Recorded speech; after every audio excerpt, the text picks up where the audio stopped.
Hello, my lovelies. I'm so glad you're joining me today. I hope you're doing well. I'm Madam Roman, and for those of you new to the channel, I offer wisdom highlights from a woman's perspective as we put on our highest red bottom slippers and strut our stuff down the silver brick road to the land of wisdom. We'll explore accounts of true crime, dark histories, mysteries, and mayhem in a constant quest of empowerment, knowledge, and the insight to survival. The following content contains material intended for mature audiences. Viewer discretion advised. Warning, the following video also contains strong language and the use of satire and sarcasm that will sometimes trigger, provoke, and shatter their fragile egos perpetually in the clutches of toxic masculinity and the society that enforces and enables them. Now, for those of you who have watched my channel, I have mentioned before that I have terrible intrusive thoughts whenever I'm hiking the woods or driving along a stretch of road with a river or a bridge or train tracks. I feel like one of these days I'm going to see a body. Maybe it's being raised feral, I've watched too many horror movies or true crime documentaries or read too many Anne rule books in my lifetime, and it's clouded normal thinking. Or even worse, it's just that finding a body is not as uncommon an occurrence as we would like to think, nestled safely in our happy homes. Either way, in the topic I'm covering today, this is just how the remains of a list of missing women were found under the hot desert sun. And I gotta say, I don't think my intrusive thoughts would ever prepare me for the reality of the situation like this. I'm still trying to process the story as the details are frustrating and upsetting. And be warned, this is still a mystery. No identity of the person or persons responsible or arrests have been made to this day. In early 2009, there had been recent activities from a developer of a subdivision of homes to try to mitigate the rain runoff from flooding the new homes that had been built after complaints had been received. The subdivision in the southwestern portion of the city of Albuquerque, New Mexico, had been developed during the boom in the early 2000s housing market, but after the 2008 housing crash, the developer had abandoned continuing the building of the proposed homes. It was after this that in the cool hours of February 2nd, 2009, Christina Ross and her dog Ruka were walking in the undeveloped portion of her subdivision. The dry, expansive nature of the area allowed Christina to unleash Ruka off the leash to explore for a while. With her inquisitive nature, Ruka came upon something she had not found before. Christina recognized with some urgency that what Ruka had found needed immediate confirmation of Christina's hunch. Christina sent a picture to her sister, who was an RN, and she confirmed that the object that Ruka had found was a human femur, and that Christina needed to notify the police. After authorities examined and studied the bone, it was ruled out as possibly being from ancient remains, from indigenous population, or some other evidence of long ago history. The bone was determined to be that of a recently deceased female.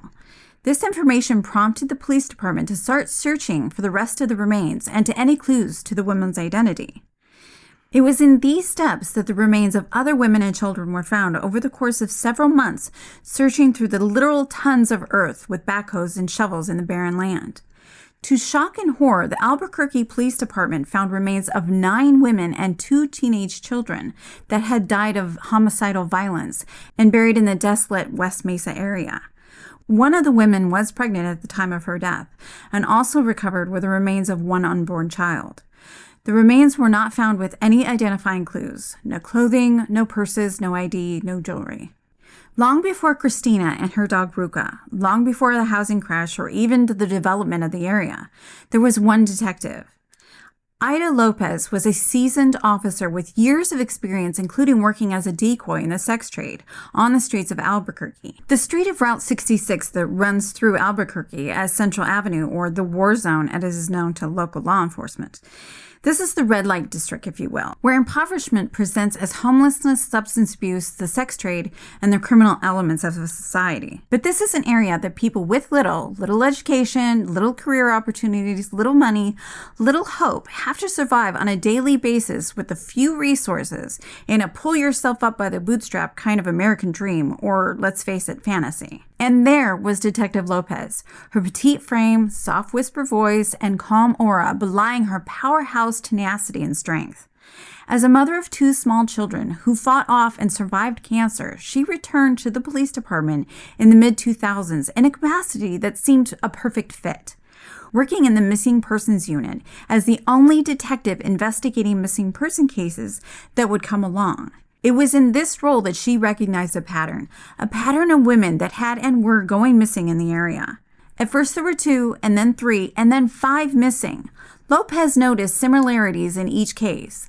Young, pretty Hispanic women that had substance abuse issues and or worked in the sex trade, sometimes seeing as many as 20 to 30 men a day to support their addictions. Many of the women had come from poverty, abuse, and neglected homes, and had been led down paths that would see them continue to be abused. After all, getting young women with low self-worth addicted to drugs is the primary way to make them complacent in their own victimization and exploitation. In missing person cases with similar backgrounds, it can be difficult to locate the missing because of their erratic lifestyles and the lack of set schedules. But most of the cases that Detective Lopez saw, the missing would eventually contact family and friends. But for the remaining 18 missing on her list, there was no contact from the girls, no sigh of relief from the families waiting to hear from their mothers, sisters, aunties, or daughters. To Detective Lopez's and the family's frustration and anguish, several women continued to remain missing despite her efforts. But like I said, Detective Lopez was tenacious. She started collaborating with other agencies, including the FBI, in an unofficial task force to share information about arrests, missing persons cases, murders, bodies found, anything that would lead to some knowledge about the missing woman's whereabouts. So when she heard that there was a bone found in the secluded West Mesa desert by Christina and her dog Ruka, she already knew who to join forces with to find out if any of the women's remains found were that of her missing girls. And having already taken DNA samples from the families and dental and medical records from the missing, confirmation could be done without causing any more undue pain or worry. Of the victims found on the mesa, 10 were identified as some of the 18 on the list of missing women that Detective Lopez had compiled over the years in Albuquerque, New Mexico area. Through her diligent work of collecting information and materials to test for identification, the lost loved ones started their journeys home to their families that had been waiting for their return. So there were quite a few serendipitous events in the discovery of these women. First, the 2008 housing crash caused the developer of the subdivision to abandon continuing projects, never building on top of this specific location. 2, rain runoff flooded a section of the new homes, causing complaints to the developer. 3, the developers used soil from the undeveloped land to create a retaining wall to prevent the flooding, bringing the bones nearer to the surface. 4, a woman and her dog found the femur bone uncovered by the combination of construction of the retaining wall and the rain while out walking. 5, because of the discovery of the bone, forensic investigation leads to the discovery of several women and children buried in the location. 6, a list that the sole detective working missing person cases for years for the entire city had the instinct to compile a list of missing women in the area, and the DNA she had collected from the families of the missing led to the identification of the remains found at the scene. One of the first sets of remains found and the first victim to be identified was 26-year-old Victoria Chavez. Victoria was reported missing by her mother in June of 2003. She had had her struggles with addiction and used sex work as a means to support her habit, but she had been back living at home, working in a local restaurant, and thinking about a career in nursing. Her mother was devastated and in denial when she was notified that her daughter's bones were found. The second set of remains to be identified was that of 22-year-old Gina Michelle Valdez, who was known to her family as Michelle. She was reported missing in February of 2005 after she had not shown up for her daughter's 7th birthday and Christmas in 2004. She had a similar life experience to the other victims that had led her down a path of teen pregnancy, drug abuse, homelessness, and sex work. But Michelle's father was employed at the juvenile detention center, so when he went to the Albuquerque Police Department, they seemed to give more credence to his claims that his daughter was missing despite her erratic lifestyle. Detective Lopez was on leave at the time he reported Michelle missing, but when she returned, she contacted Dan, Michelle's father.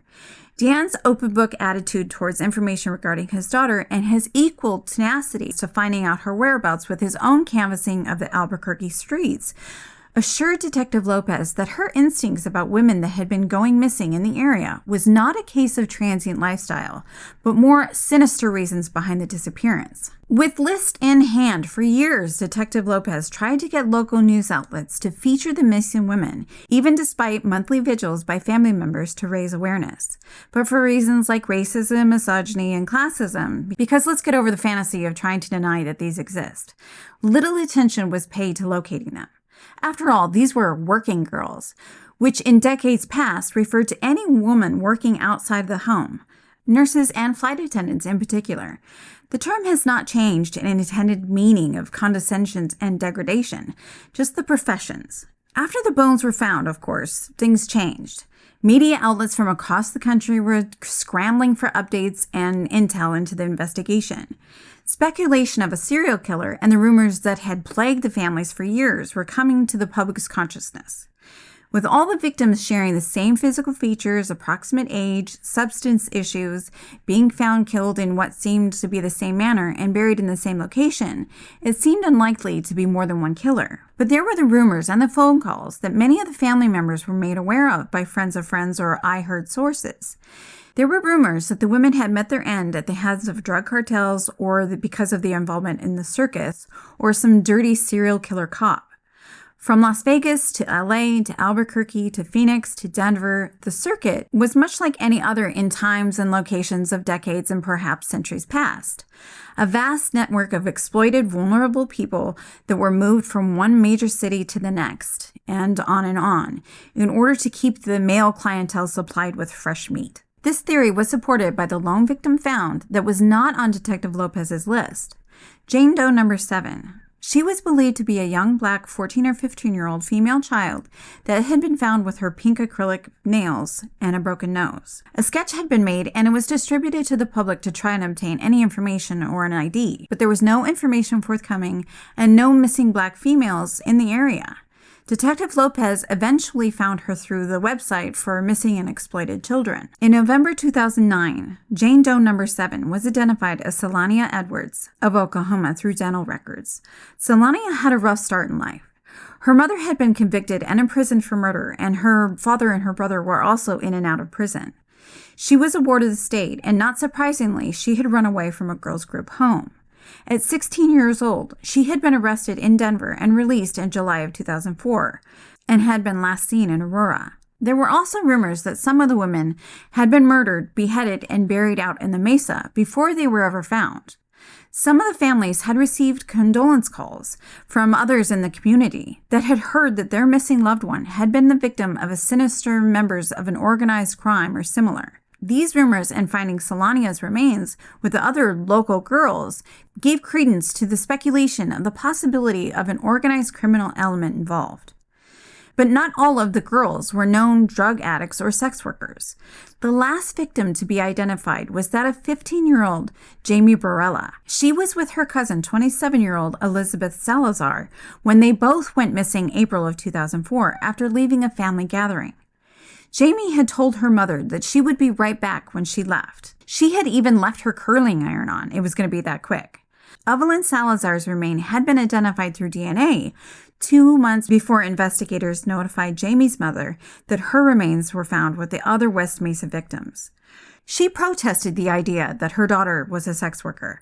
She also claimed that the investigators told her that her daughter's body had been mutilated, which was never released to the public. The fact that APD investigators consulted with the FBI for a profiler of a suspected serial killer of these victims gives some perspective on whether they believe any of the information about the rumors or organized criminal involvement. Detectives investigating the murders have been extremely close to the vest with information or evidence regarding these cases, and would not elaborate during interviews, not even to the specifics of the profiler, and they were hedgy and vague, leading one journalist to throw out guesses. White male? Nod. 35 to 50 years old? Nod. Lives alone or away at times, local, violent history with sex workers, known to law enforcement? Nods. They did say that they did believe that there was only one killer and that he was still out there. Okay, so the suspects. First, there was the case of Lorenzo Montoya. In December 2006, 3 years before the remains were found in the West Mesa area, 18-year-old Francis Williams fatally shot Montoya when Montoya pulled a gun on him as he, Montoya, was trying to dispose of the body of Williams's girlfriend that he had just murdered. Okay, bear with me for a second. Williams had accompanied 19-year-old Sharika Hill to Montoya's house. Hill and Montoya had met online and she agreed to dance for him. She picked up Williams on the way and he would wait in the car, likely as protection. After all, let's be real, he was her boyfriend pimp, but didn't want to get in trouble after the fact, but whatever. So Sharika went into Montoya's mobile home, and about an hour later, Williams started to approach the home to find out what was taking so long. Williams comes upon Montoya, who has wrapped Sharika's body in a blanket and was trying to get it into his trunk to transport and dispose of. Like I said, Montoya pulled a gun and Williams pulled out his own and fatally shot Montoya several times with a semi-automatic.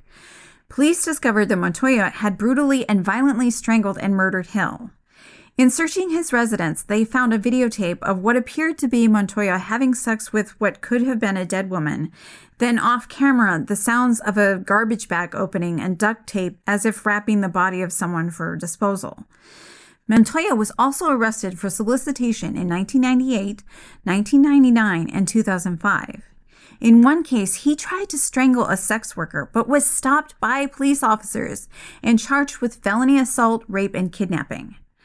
The motive to his intent was clear, as he never intended to pay her because he only had $2 on him when he was arrested. But the charges were dropped after the victim would not testify.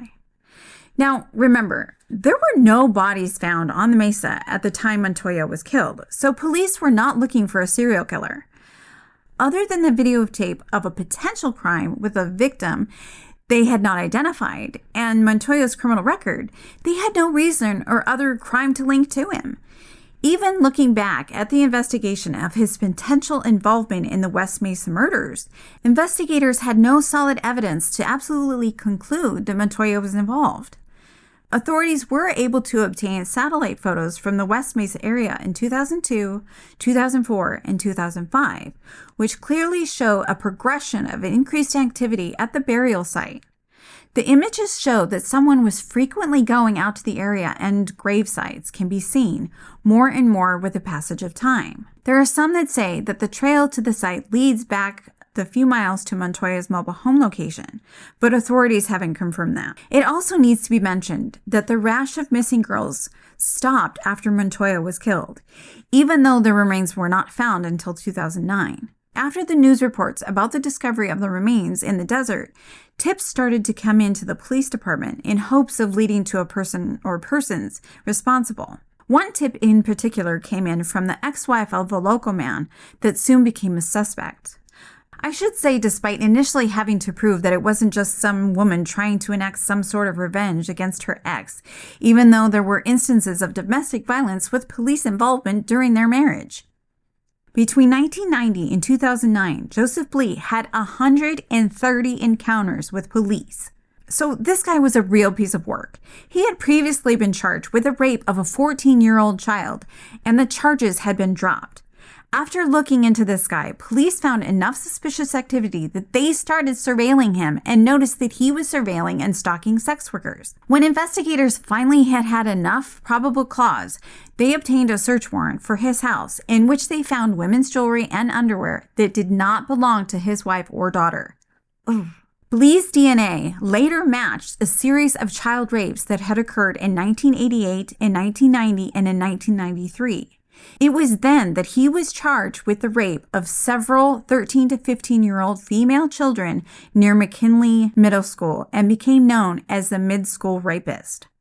His DNA also matched that of a sample that had been taken from the inside waistband of the body of a sex worker found dead on Central Avenue in Albuquerque. Blee was never tried for the murder because authorities felt that the evidence was too circumstantial. However, he was tried and convicted of first-degree rape and kidnapping on 4 counts and sentenced in 2015 to a total of 90 years in prison for the series of McKinley Middle School rapes. His tentative connection to the victims found in West Mesa was also strengthened by a nursery tag that had been found near one of the bodies at the crime scene. The tag from a spearmint juniper was found near the body of Virginia Cloven and was traced back to a supplier that Blee was known to use as a vendor in his line of work as a landscaper. Of course, others were considered as suspects or men questioned. There were rumors of a Bernalillo County Sheriff's deputy, which is what the movie Boneyard with 50 Cent and Mel Gibson is loosely based on. I haven't watched it yet, but I might take a look. A photographer that was also in the area for the 2004 balloon fiesta was cleared by the FBI. Even Scott Lee Campbell, an FBI informant turned serial killer, bragged about being a suspect but denied involvement.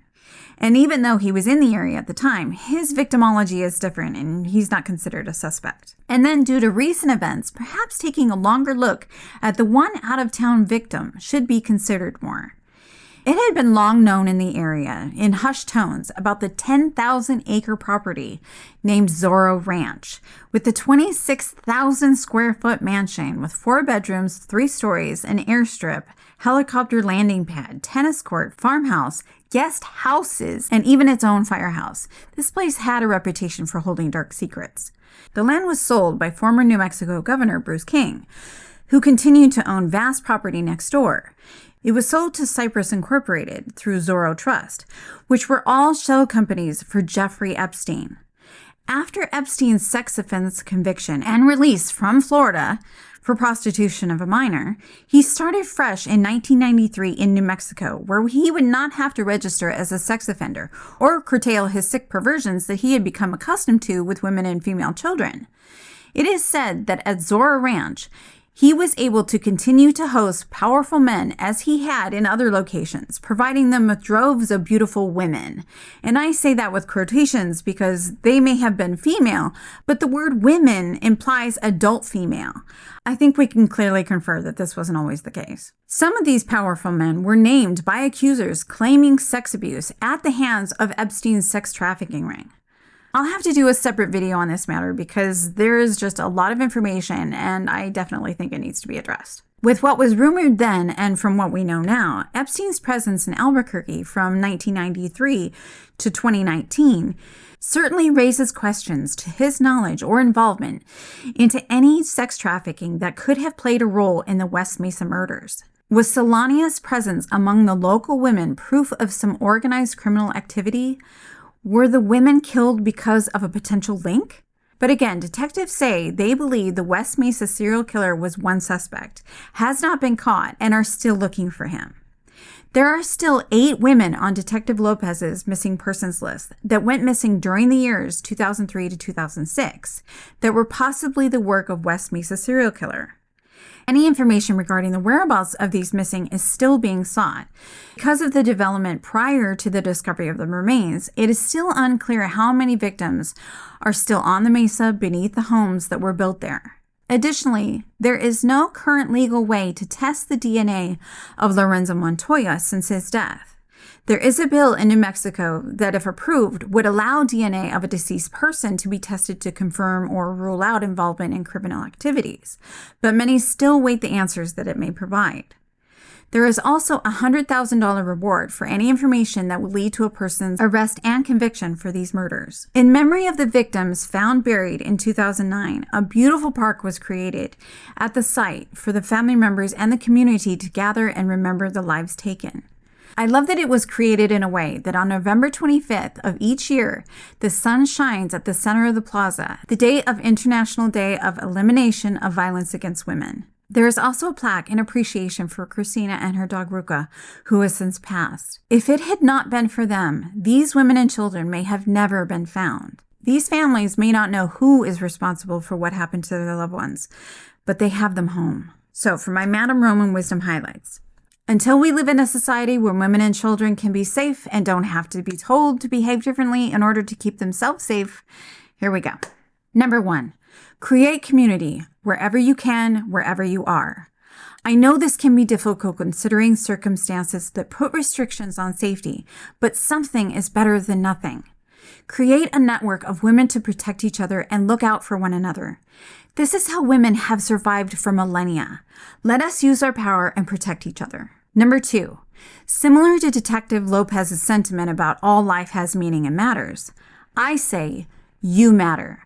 You have meaning in this world. Your ancestors did not fight for your future for some entitled sick asshole to come along and take it from you. Number 3, for those triggered by strong women talking about the dismantlement of toxic masculinity or trying to empower vulnerable populations, if you have made it this far, I'm impressed. And if you're still feeling triggered or upset, you might want to think about why you're so responsive to changing the status quo in order to seek real equality. Oh, and here's a bonus highlight. Anyone under the age of 18 is considered a minor, a child. I will continue to refer to victims under the age of 18 as children because that's what they are.